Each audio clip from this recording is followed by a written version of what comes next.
지금도 살아계셔서 우리와 함께 하시는 사랑의 하나님 감사합니다. 주일 후 3일 동안도 우리들의 삶을 주관하시고 동행하여 주심 감사합니다. 지난 삶을 뒤돌아보면 우리들의 삶이 지금까지 건강하게 살아온 것들이 모두가 하나님의 은혜였음을 고백합니다. 주님께서는 저희들의 삶을 내버려 두지 아니하시고 기쁠 때나 슬플 때나 괴로울 때나 그 넓으신 품으로 안아주셨습니다. 주님께 이런 하나님의 은혜를 말로 표현할 수 없고 크신 은혜를 다 말할 수 없습니다. 오직 하나님께서는 우리들의 피난처가 되어 주셨고 소망이 되어 주셨습니다. 하지만 저희들은 그 크신 하나님의 사랑과 감사와 은혜를 누렸지만 때론 죄악 가운데 있었으며 때론 멸시와 시기, 질투, 다툼 이런 것들이 마음속에 있었던 것을 생각해 봅니다. 사랑의 하나님, 이 시간 주님을 노래하며 기도하며 말씀을 나눌 때에 우리들 안에 주님의 평안하심이 오게 하시며 우리들의 나약했던 생각과 마음들이 말씀으로 치유받고 새 생명을 얻을 수 있도록 인도하시며 헛된 것들을 바라지 않고 오직 하나님만 바라보게 하옵소서.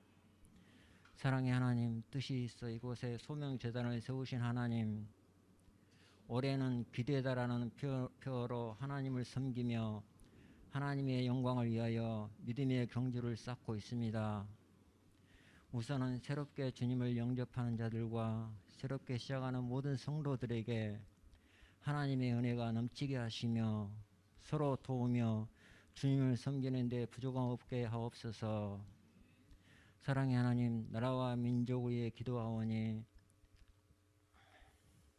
새롭게 시작하는 정부에게 지혜와 분별력을 주시어 자신들의 소임과 권한의 한계를 잘 알게 하시며 하나님과 국민들을 두려워하는 마음을 주시고 냉정과 힘의 논리로 인하여 한반도 평화가 위협받지 않게 하옵소서.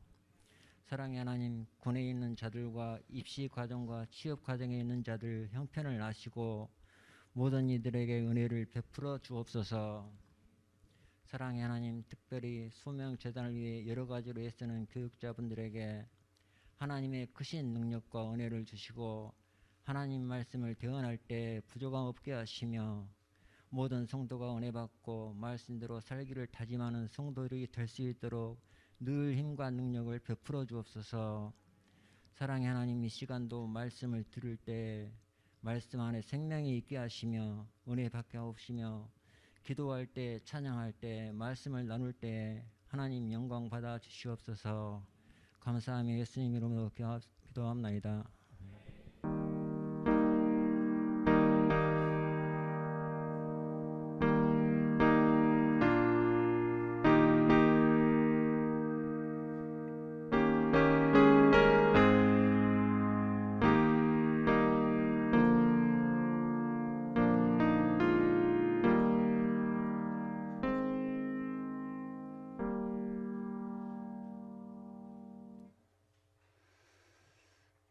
네, 제가 몸에 열이 많아서 땀이 흐르기 시작하면 설교에 방해가 되더라고요. 그래서 자켓을 벗었습니다.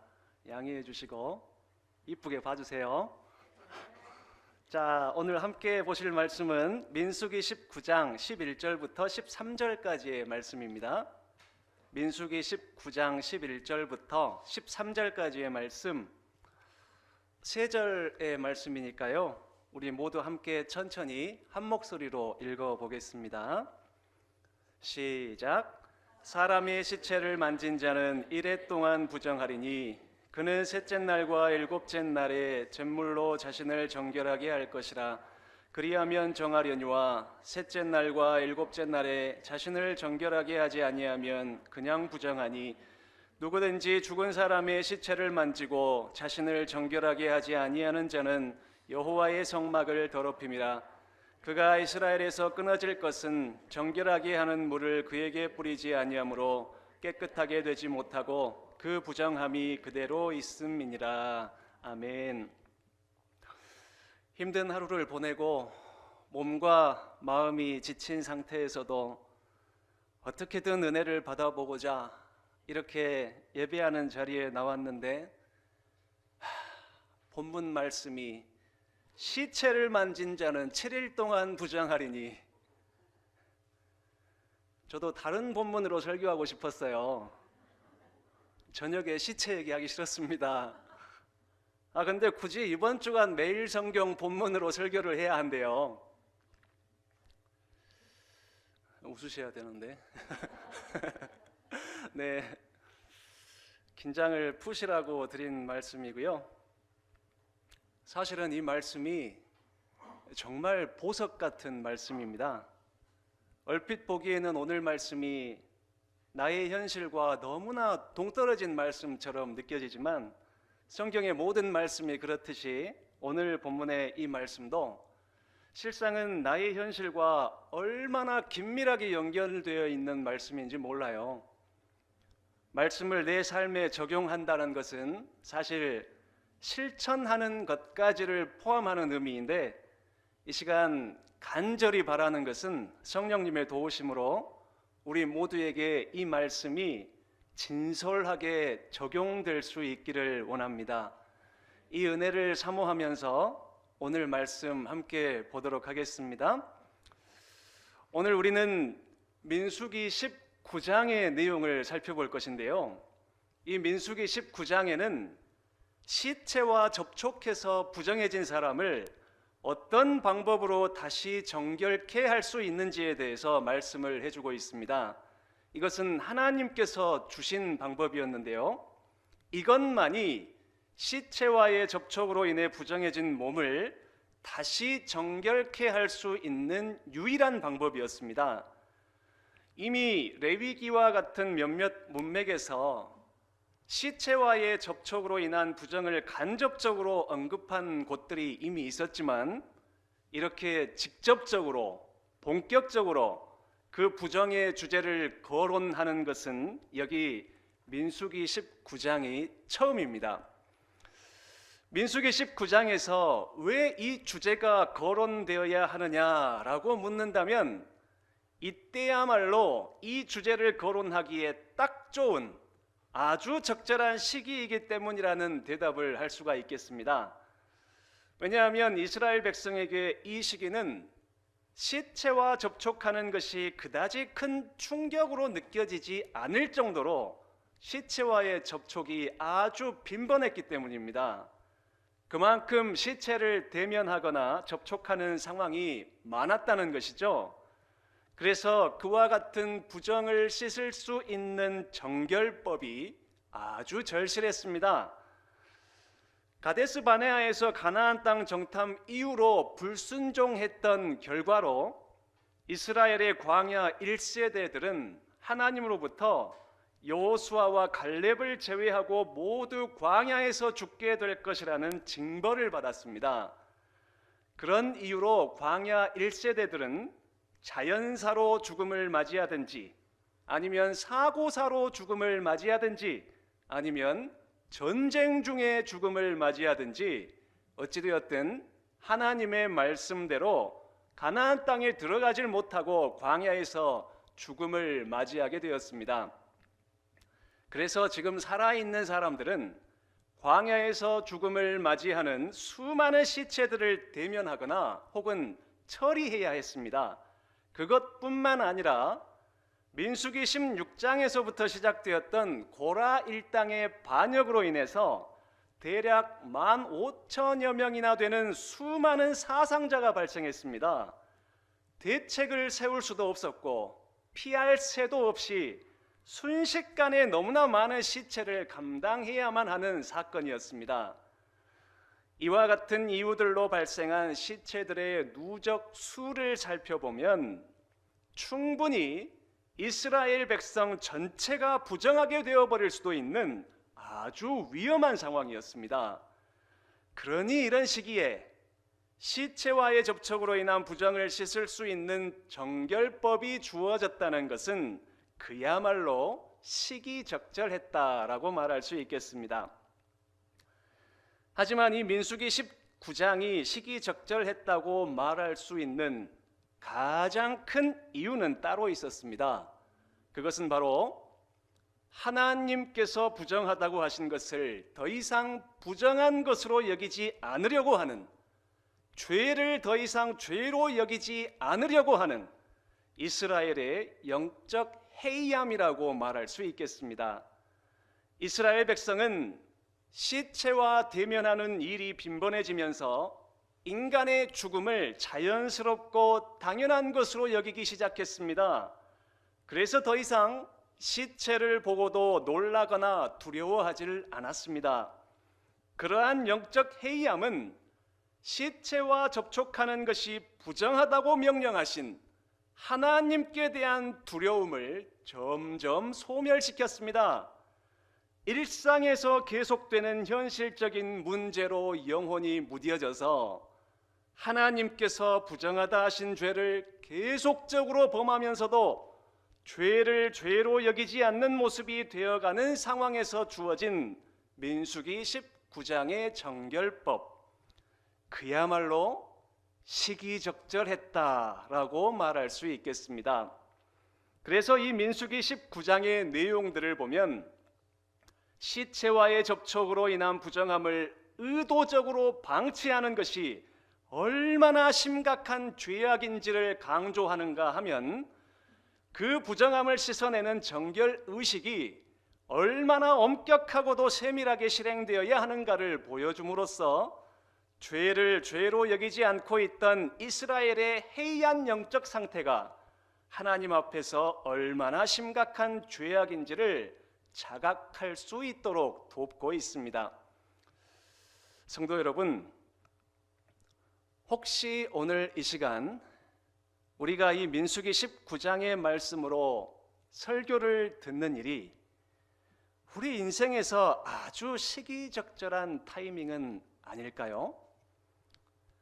하나님께서 오늘 이 시간을 허락해 주셨는데 일상에서 믿음을 타협하게 만드는 현실적인 문제를 어찌하질 못하고 하나님께서 금하신 죄를 계속적으로 범하고 있으면서도 점점 죄를 죄로 여기지 않는 완악한 영혼이 되어가는 상황에서 어느 수요일 밤에 주어진 말씀, 그야말로 시기적절했다라고 말할 수 있는 지금 우리의 인생은 아닐까요? 오늘 밤 내면에 웅크리고 있던 숨은 죄악을 대면할 수 있게 되기를 원합니다. 어찌할 바를 몰라 방치하고 있었던 우리 내면의 숨은 죄악을 발견할 수 있게 되기를 원합니다. 그리고 발견해 봤자 여전히 어찌할 바를 알지 못할 그 죄악을 이제는 나의 묘안이 아닌 우리 구주 예수 그리스도께서 단번에 이루셨던 대속의 제사를 의지함으로 정결케 되는 우리 모두가 되었으면 좋겠습니다. 더 이상 추악한 죄악을 피하지 맙시다. 그럴싸한 다른 선행으로 덮어버리지도 맙시다. 오늘 하나님은 다른 것이 아닌 우리 내면에 바로 그 죄악을 들춰내길 원하고 계십니다. 그리고 우리의 그 부정함을 예수 그리스도의 대속으로 넉넉히 씻어낼 수가 있으니 그 복음을 믿음으로 정결케 되라고 말씀해 주고 있습니다. 오늘 밤 우리의 인생 전체를 짓누르던 그 추악한 죄악의 사슬을 다 끊어버리고 부정한 나를 충분히 정결케 해주실 수 있는 삼위 하나님 안에서 새롭게 창조되는 우리 모두가 될 수 있기를 바랍니다. 민수기 19장에서는 그 예수 그리스도의 대속이 무엇인지 암송아지라는 모양으로 보여주고 있는데 이게 무슨 말인지 함께 19장 2절과 3절 말씀을 읽어보도록 하겠습니다. 19장 2절과 3절 시작. 여호와께서 명령하시는 법의 율례를 이제 이르노니 이스라엘 자손에게 일러서 온전하여 흠이 없고 아직 멍에 매지 아니한 붉은 암송아지를 내게로 끌어오게 하고 너는 그것을 제사장 엘르아살에게 줄 것이요 그는 그것을 진영 밖으로 끌어내어서 자기 목전에서 잡게 할 것이며. 아멘. 하나님은 온 이스라엘이 부정에 노출되도록 내버려 두질 않으시고 부정케 되었다 할지라도 다시 정결케 될 수 있는 한 가지 방법, 유일한 방법을 제공해 주셨습니다. 그것은 어떤 의식을 행하는 것이었는데 그 의식이란 흠이 없는 암송아지를 태워서 나온 재와 흐르는 물을 섞어서 부정케 된 사람이나 물건에 뿌리는 의식이었습니다. 이스라엘 백성의 수가 너무나 많았기 때문에 이 물 뿌리는 의식은 꼭 제사장이 아니더라도 부정에 노출되지만 않았다면 누구나 행할 수 있는 의식이었습니다. 하지만 암송아지를 태워서 재를 만드는 일은 반드시 제사장의 집도 아래에서만 행해져야만 했습니다. 제사장의 집도 하에 만들어진 재는 이스라엘 진영 밖에 정해둔 한 장소에 소중히 보관해 두고 부정해져서 정결 의식을 행하고자 하는 사람이라면 누구나 그 재를 가져다가 흐르는 물과 섞어서 정결 의식을 실행할 수가 있었습니다. 그래서 민수기 19장 1절부터 10절까지의 내용은 재를 만드는 방법에 대해서 설명을 해주는 말씀이고 나머지 11절부터 22절까지의 내용은 만들어진 재와 물을 어떻게 섞어야 하는지 또 어떤 상황이 되면 정결 의식을 치러야 하는지 그 의식은 또 어떻게 실행해야 하는지 이에 관한 내용을 설명해 주고 있습니다. 이 과정에서 재를 만드는 제사장의 역할도 중요하고 물을 뿌려서 의식을 행하는 사람의 역할도 중요하지만 단연 으뜸이 되는 것은 바로 정결 의식의 재료가 되는 암송아지입니다. 이 암송아지는 당시의 그 자체만으로도 갖는 상징적인 의미가 있었지만 궁극적으로는 모든 인류의 죄를 대속하신 예수 그리스도를 연상케 하는 모형이 되는 것이었습니다. 성경에서 우리의 유일한 구원자가 되시는 예수 그리스도를 연상케 하는 수많은 모형들이 있는데 오늘 본문에서는 이 암송아지가 그 모형으로 등장하고 있습니다. 일단 숫송아지가 아니고 암송아지입니다. 당시에 제사장이 사용하는 제물은 숫송아지였고 일반 백성이 제물로 사용하는 것은 암송아지였습니다. 그래서 이 정결 의식에 사용할 재료를 암송아지로 만들었다라는 것은 일반 백성도 그 의식을 실행할 수 있다는 점을 암시하고 있습니다. 또한 암컷이라는 것은 생명을 잉태하고 전달하는 성별입니다. 성별을 통해서도 이 의식이 부정한 자에게 다시 생명을 전달해주는 의식이라는 것을 암시해 주고 있는 것입니다. 이 암송아지는 색깔마저 붉은색, 즉 피의 색을 띠고 있어야만 했습니다. 피를 상징하는 붉은색의 암송아지, 즉 짙은 갈색의 암송아지를 선택해야 한다는 것이었죠. 성경에서 이 피라는 단어는 종종 생명을 대신해서 사용하곤 합니다. 그래서 오늘 본문 4절 말씀도 보시면 이 집도하는 제사장이 죽은 암송아지를 태우기 전에 손가락으로 그 피를 찍어서 회막을 향해 7번 뿌리는 모습이 나옵니다. 이렇게 하는 이유는 그 피가 뿌려진 회막 안에 부정케 된 누군가가 대신 죽은 이 암송아지로 인해서 죽지 않고 살게 될 것이라는 의미입니다. 대신 죽은 암송아지를 사용한 정결 의식을 하나님께서 주셨으니 그 구원의 방법이 틀림없을 것이라고 믿으면서 의식을 행하는 사람은 비록 사체와의 접촉으로 인한 부정에 노출되더라도 죽지 않고 다시 살게 될 것이었습니다. 이렇게 암송아지의 색깔마저도 우리의 죄를 대속하신 예수 그리스도를 상징하는 모형이 되고 있는 것입니다. 또한 이 암송아지는 흠이 없어야 했는데 멍에마저 매지 않았어야 할 만큼 흠이 없어야 했습니다. 흠이 없어야 한다는 것은 암송아지의 몸에 상처가 없어야 한다는 뜻입니다. 그런데 나무나 쇠로 만들어진 멍에를 매버리면 아주 작은 상처가 날 수 있었는데 그런 작은 상처마저도 없어야 했기에 단 한 번도 멍에를 매지 않은 그런 암송아지를 선택해야만 했습니다. 그리고 더 나아가서 이 멍에라는 단어는 속박되다, 노예가 되다라는 의미를 담고 있었기에 한 번도 멍에를 매지 않았다는 것은 단 한 번도 속박되지 않았고 단 한 번도 노예가 된 적이 없었다는 것을 의미하기도 합니다. 이것은 죄와 관련해서 해석이 되는데 특히 예수님과 관련해서는 더욱더 그렇습니다. 우리 예수님께서는 비록 죄인이 달려 죽는 십자가에 달려 돌아가셨으나 예수님 자신은 단 한 번도 죄의 멍에를 매지 않으신, 즉 단 한 번도 죄에 속박되거나 죄의 노예가 되신 적이 없으셨습니다. 한 번도 멍에를 매지 않았으나 부정한 자를 대신하여 죽음을 맞이한 암송아지는 바로 이러한 예수님을 너무나도 명확하게 보여주는 모형이 되고 있는 것입니다. 더욱 충격적인 사실은 암송아지가 그렇게 고귀한 희생물이 되어서 죽음을 맞이했는데도 부정한 것으로 취급을 당했다는 것입니다.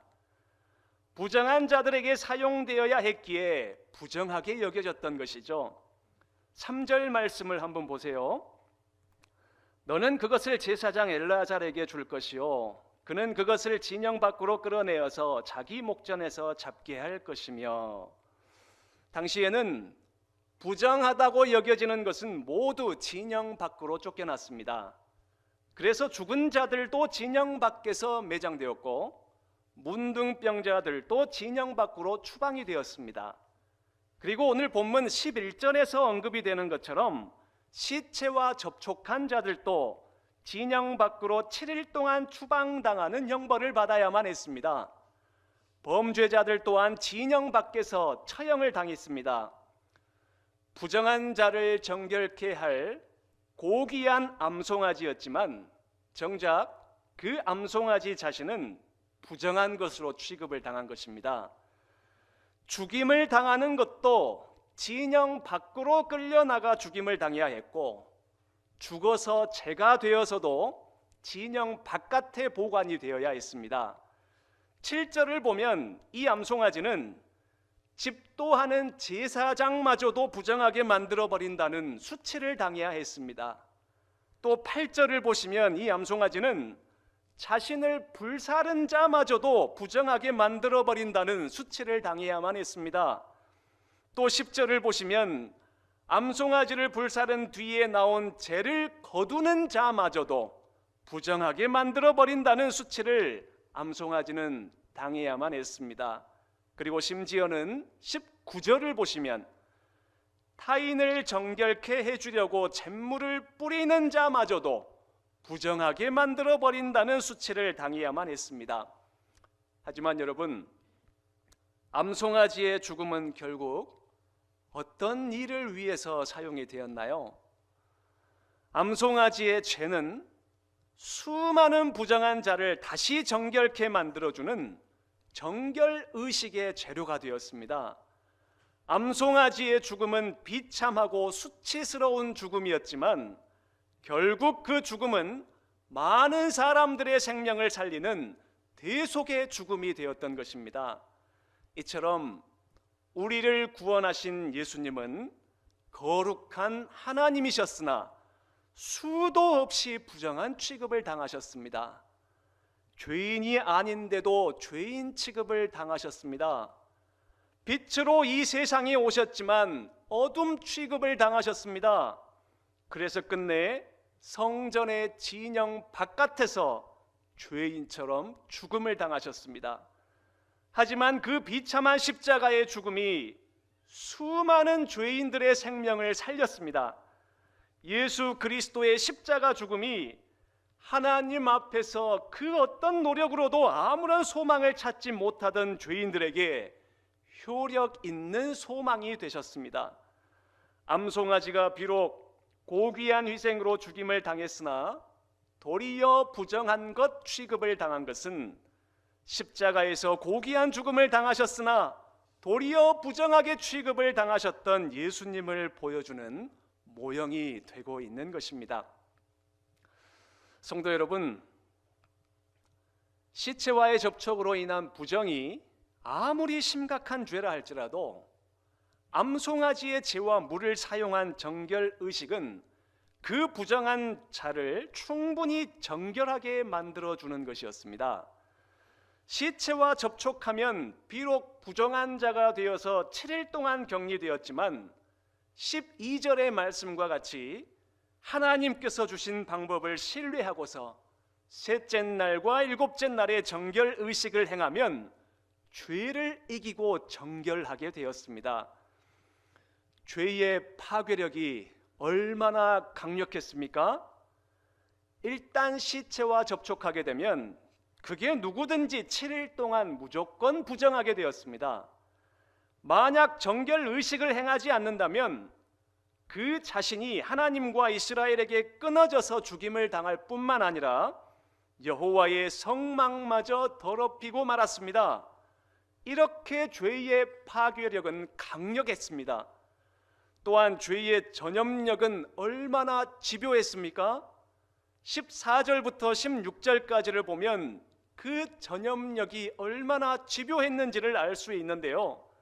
14절을 보면 만약 장막 안에서 누군가 죽었는데 그 장막 안에 있었거나 그 장막 안으로 들어가기만 해도 부정하게 될 것이라고 말씀하고 있습니다. 이게 무슨 말입니까? 시체와 같은 공간에 있는 것만으로도 부정하게 되고 심지어 시체를 바라보기만 해도 부정하게 된다는 말씀입니다. 또 15절 말씀을 보면 이 시체가 있는 장막 안에서는 뚜껑을 덮어놓지 않은 그릇도 모두 다 부정하게 된다고 말씀하고 있습니다. 이 말씀은 사실 정확하게 번역을 하면 끈으로 잘 묶어놓지 않은 그릇들은 모두 부정하게 된다라는 의미입니다. 당시에는 그릇에 뚜껑을 닫아서 그것을 끈으로 꽉 묶어놨습니다. 그래서 작은 틈도 생기지 않도록 했던 것이죠. 그런데 뚜껑을 덮어두더라도 끈으로 묶어두질 않는다면 그 들뜬 작은 틈 사이로 시체의 냄새, 즉 죽음의 영향력이 침투해버린다는 것입니다. 또한 16절을 보면 의도치 않게 시체나 뼈를 만지게 되어도 부정하게 되고 심지어 무덤을 만지는 것만으로도 부정하게 될 것이라고 말씀하십니다. 당시의 무덤은 바위 굴을 돌로 막아둔 형태였기 때문에 지나가는 사람들이 잘 알아보질 못하는 경우가 많았습니다. 그래서 훗날에는 무덤을 잘 보이게 표시하려고 무덤에 회칠을 하는 경우들이 많았죠. 아무튼 의도치 않게 시체와 접촉을 했을지라도 죄의 전염력은 절대로 피할 수 없다라는 것을 말씀해 주고 있는 것입니다.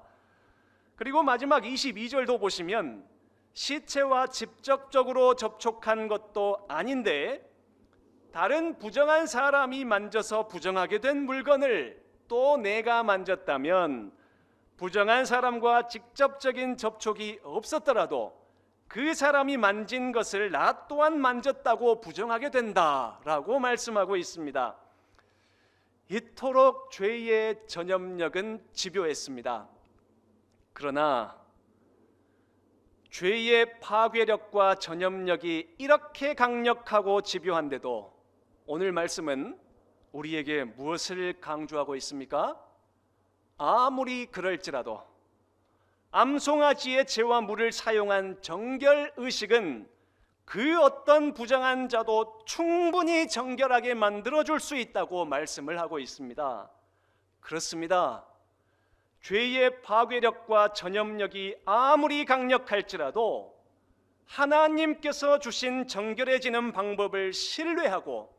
그 정결 의식을 성실하게 실행한다면 그 막강한 죄의 영향력이 모두 힘을 잃고 사라지는 것입니다. 성도 여러분, 여러분 안에는 어떤 죄가 웅크리고 있습니까?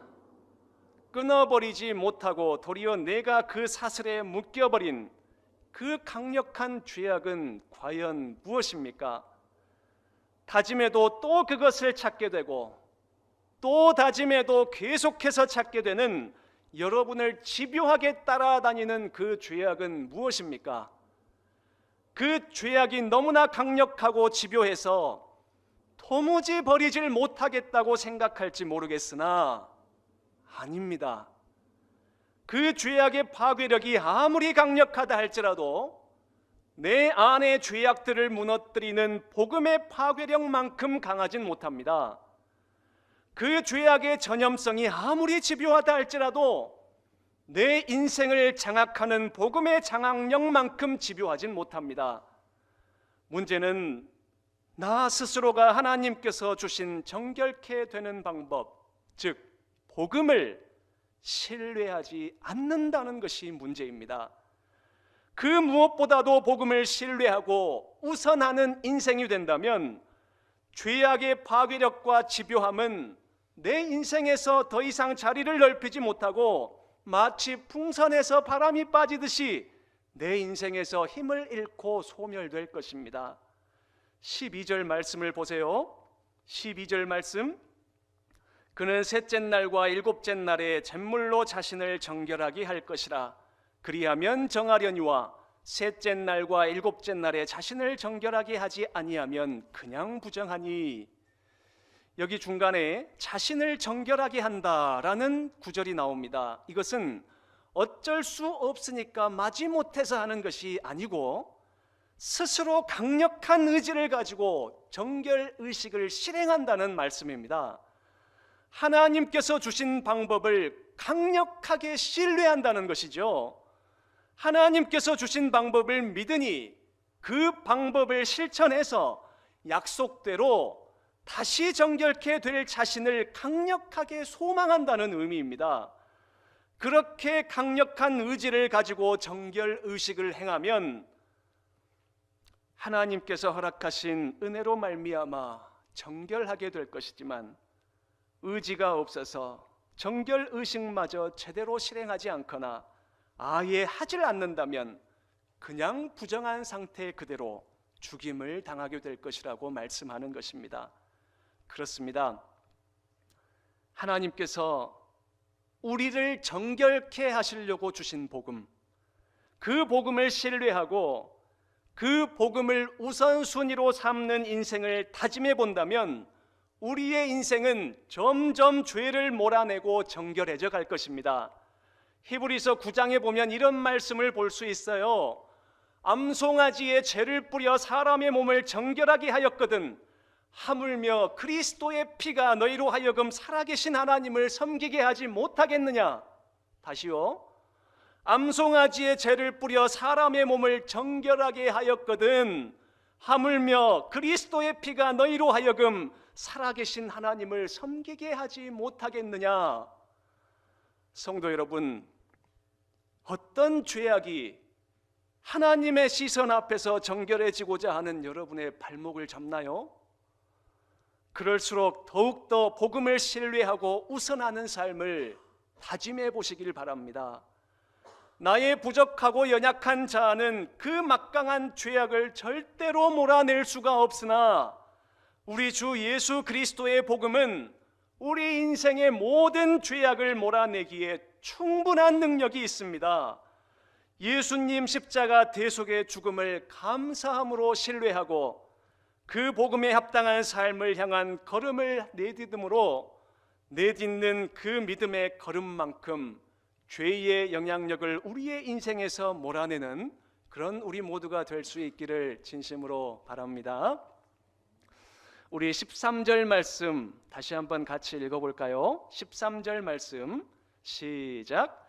누구든지 죽은 사람의 시체를 만지고 자신을 정결하게 하지 아니하는 자는 여호와의 성막을 더럽힘이라.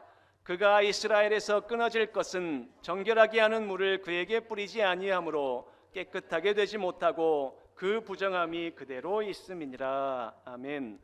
이 말씀을 잘 보면 나의 내면이 아니라 내 바깥에서 일어나는 세 가지를 발견할 수 있습니다.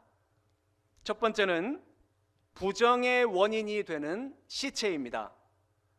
시체로 인해 내가 부정하게 되는데 그 원인이 되는 시체가 내 안에 있나요? 아니면 내 바깥에 있나요? 네, 나의 바깥에서 생겨서 접촉도 내면이 아니라 바깥 피부 접촉을 통해서 이루어집니다. 두 번째, 부정의 결과로 더럽혀지는 성막입니다. 내가 정결 의식을 행하지 않으면 그 결과로 더럽혀지는 성막은 내 안에 있나요? 내 바깥에 있나요? 네, 성막도 나의 내면이 아니라 내 바깥에 자리하고 있었습니다. 마지막 세 번째는 정결케 하는 물을 뿌리는 정결 의식입니다. 암송아지 재와 물을 섞은 잿물을 내 몸에 뿌리는 의식은 나의 내면에 하는 것인가요? 아니면 내 바깥 피부에 하는 것인가요? 그렇죠. 나의 내면이 아니라 바깥 피부에 하고 있는 것이죠. 성도 여러분, 잘 보세요. 부정의 원인이 내 바깥에 있다는 것, 부정으로 더럽혀지는 성막이 내 바깥에 있다는 것, 정결 의식을 내 바깥에서 행했다는 것, 이 세 가지가 이 민수기에서는 모두 나의 내면에서 행해지지 않고 모두 내 바깥에서 이루어지지만 신약 시대에 와서는 이 세 가지 모두가 나의 내면에서 이루어집니다. 내가 부정하게 되는 원인이 내 바깥에 있는 게 아니고 내 안에 있어요. 부정으로 더럽혀지는 성막도 내 바깥에 있는 것이 아니라 이제는 주를 믿는 내 자신이 성전입니다. 정결 의식을 행하는 것도 이제는 행위로만 행하는 것이 아니라 나의 내면에서 일어나는 진실한 회개로 이루어지는 것입니다.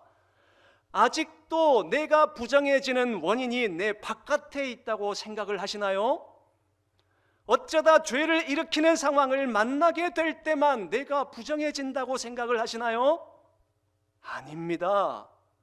예수님께서도 바깥에서 내 안으로 들어오는 것이 사람을 더럽히는 것이 아니라 내 안에서 밖으로 나가는 것이 사람을 더럽게 만든다고 말씀하셨습니다. 내가 부정해지는 이유가 바로 내 안에 있어요. 예수님은 또 이렇게 말씀하셨습니다. 마음에서 나오는 것이야말로 사람을 더럽게 하느니라. 마음에서 나오는 것은 악한 생각과 살인과 간음과 음란과 도둑질과 거짓 증언과 비방이니 이런 것들이 사람을 더럽게 하느니라. 나를 악한 생각으로 가득하게 한 원인이 바로 내 안에 있었습니다. 나를 피해자로 만든 그 사람이 미웠고 나를 이 힘겨운 시련에 몰아넣은 그 사람이 원망스러웠으며 그 사람이 먼저 나를 무시했기 때문에 비방의 말을 내뱉었던 것인데 사실 이런 내가 되어버린 원인은 모두 다 내 안에 있었던 것입니다. 내 안에서 발생한 죄악 때문에 성전된 나 자신이 성전답게 지어져 가질 못했던 것입니다. 겉으로만 행했었던 외식된 회개와 겉과 속이 다른 미소로 가면을 삼았기 때문에 하나님 앞에서 진실로 정결케 되는 자유와 기쁨을 누리질 못했던 것입니다. 성도 여러분, 회복하기가 불가능할 것만 같은 내 기분을 더 이상 믿지 말고 화평케 하시며 참 자유를 주시는 예수 그리스도의 복음을 믿어보시기를 바랍니다.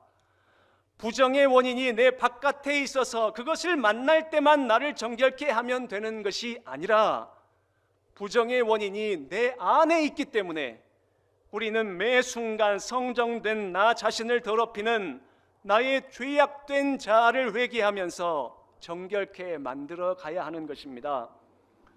부정의 원인을 내 바깥에서 찾질 않고 내 안에서 죄악을 발견하여 내 죄악을 날마다 십자가에 못 박는 자기 부인의 삶, 바로 이런 참된 예수님의 제자다운 삶에서 우리는 진정한 자유와 기쁨을 발견하게 됩니다. 부디 기분 따라 상황 따라 방치했었던 죄악의 사슬을 이제는 그만 끊어버리고 날마다 자기를 부인하며 우리 주님께서 진짜 행복이라고 가르쳐 주신 좁은 길, 십자가의 길을 향해 힘겨운 발걸음을 믿음으로 내딛는 우리 모두가 될 수 있기를 진심으로 바랍니다. 하나님 감사합니다. 이 모든 것을 예수님의 이름으로 기도합니다. 아멘.